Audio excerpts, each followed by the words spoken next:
அனைவருக்கும் வணக்கம். Welcome to கிராமத்து மனசம். இன்னைக்கு நம்ம சேனல் என்ன பார்க்க போறோம் பார்த்தீங்க அப்படின்னா, நம்ம கோழி வாங்கிட்டு வந்து இன்னையோட பார்த்தீங்கன்னா 102வது நாள் ஆயிப்போச்சுங்க. கோழி எல்லாம் நல்லா வளர்ந்துட்டு வருது, ஒன்றும் பிரச்சனை இல்லை.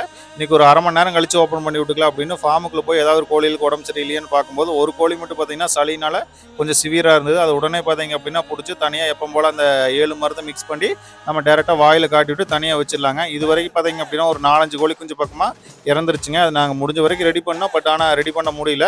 சரி பார்த்துக்கலாம் அப்படின்னு விட்டுட்டேங்க. அதுக்கு அடுத்து பார்த்தீங்க அப்படின்னா நம்ம அந்த மூலிகை ரசமாட்டை வச்சு அது சாப்பிடக்கூடிய கம்பு மக்காச்சோளம் அரிசியில் மிக்ஸ் பண்ணி வச்சிடலாங்க. அந்த கம்பு மக்காச்சோளத்தை பார்த்தீங்க அப்படின்னா 2-3 டைம் பார்த்தீங்கன்னா நல்லா குளுந்தண்ணியில் அலாசிட்டு அதுக்கடுத்து ஒரு 1/2 மணி நேரம் பார்த்தீங்க அப்படின்னா சுடுதண்ணியில் பார்த்தீங்க அப்படின்னா நல்லா ஊற வச்சுட்டுங்க.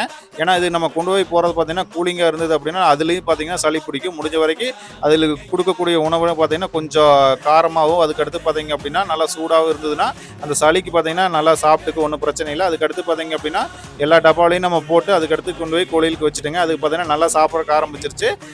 நம்ம சாயந்தரம் ஒரு மத்தியானம் வாக்கில் போய் பார்க்கும்போது கொஞ்சம் கூட இல்லை, எல்லாத்தையுமே அதுக்கு சாப்பிடுது.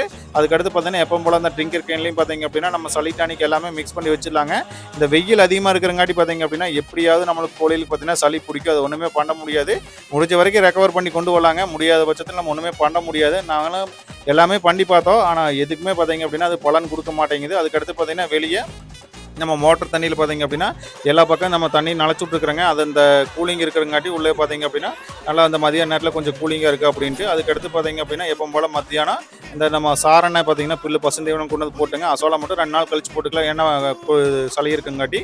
உங்களுக்கு இந்த வீடியோ பிடிச்சிருந்தால் லைக் பண்ணுங்கள், கமெண்ட் பண்ணுங்கள், சப்ஸ்கிரைப் பண்ணுங்கள். நன்றி.